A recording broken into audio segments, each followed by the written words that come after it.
Rosaline Dadourou, épouse Houndékon. Je suis professeure titulaire des universités et directeur général du CESAG. Ce jour 27 mars 2024 est le jour qui marque l'ouverture officielle du processus de concours d'entrée au CESAG au titre de l'année académique 2024-2025. Et ce jour, en réalité, nous a permis de faire le point sur toutes les innovations que le CESAG a introduites dans son cursus de formation.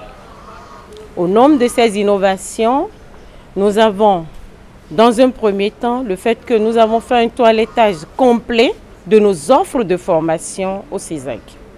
Nous avons essayé de prendre en compte les préoccupations du monde professionnel, que ce soit l'administration publique ou les entreprises, au niveau national comme à l'international, en termes de besoins en matière de ressources humaines. Nous avons également essayé de prendre en compte les préoccupations qui sont les préoccupations communes de tout diplômé, chercheur d'emploi aujourd'hui, qui consiste à pouvoir maîtriser les langues de travail, telles que l'anglais, telles que le chinois, telles que le portugais, telles que la langue japonaise, etc. Nous avons également pris en compte le côté disponibilité des professionnels qui ont bien envie de renforcer leurs capacités et qui en réalité n'arrivent pas parce qu'il est difficile de pouvoir se libérer pendant toute une année pour aller faire une formation et revenir. Ce n'est pas rentable pour l'entreprise. Cela se traduit par le fait que nous avons des formations qui se feront à l'adresse de ces professionnels directement en ligne. Ce n'est pas de téléenseignement, c'est de la formation en ligne qui en réalité permet simplement de différencier l'apprenant qui est en ligne de l'apprenant qui est en présentiel rien qu'à travers le lieu de formation. L'apprenant qui est en présentiel, lui, se retrouve au niveau du site physique du CESAG, tandis que l'apprenant qui se retrouve en ligne, en réalité se retrouve soit dans son bureau, soit dans son domicile, mais sur une plateforme en réalité dédiée, plateforme CESAG. C'est la différence entre les deux. Mais ici, nous mettons l'accent sur le fait que nos formations en ligne sont des formations de qualité. Ce n'est pas des formations c'est-à-dire qui s'expriment qu'à travers les applications Zoom, Teams, non. C'est des plateformes dédiées pour la formation en ligne.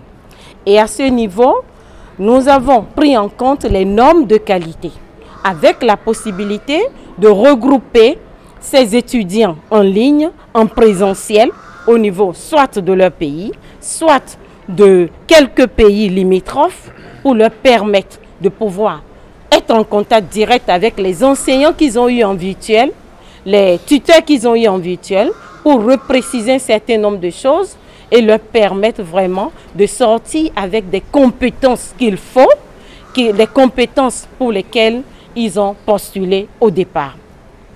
Et toujours dans ce registre-là, ce qu'il faut également retenir, c'est que cette formation en ligne se fait avec la présence des technopédagogues qui vont les accompagner dans la manière de faire les exercices, dans la manière de faire les travaux pratiques en ligne, dans la manière aussi de pouvoir suivre le cours avec l'enseignant, avec tout ce que cela comporte, avec les meilleures pratiques dans leur domaine de formation. Donc, c'est une manière de dire à tous nos candidats qu'ils ne se tromperont pas s'ils choisissent le CESAG. Car le CESAG, c'est la formation de qualité.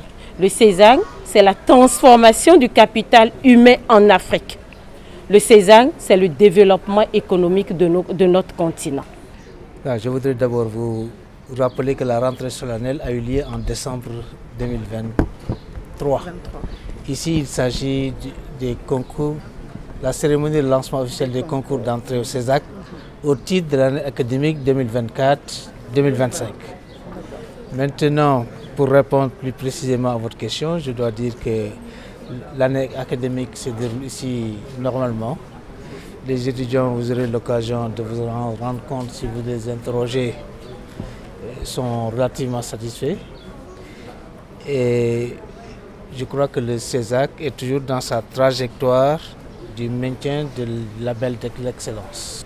Le message que je leur lance est qu'ils constituent l'avenir de nos pays et qu'ils doivent toujours veiller à cultiver l'excellence, à être sérieux.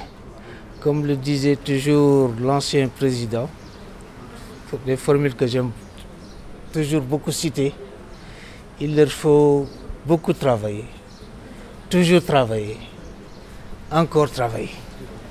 C'est simplement comme ça qu'ils pourront vraiment sortir nos pays de l'ornière du sous-développement. Parce que l'avenir est à eux, c'est à eux vraiment de maintenir nos pays sur la rampe du développement. Donc c'est pourquoi il faut qu'ils se disent que la première des richesses de l'homme, c'est la formation. Il n'est de richesse que d'homme, disait Jean Bodin. Donc il leur faut toujours bien étudier sérieusement, être bien formé de façon à ce qu'il n'ait rien à envier, comme c'est le cas actuellement, à d'autres diplômés d'écoles de formation, même du Nord.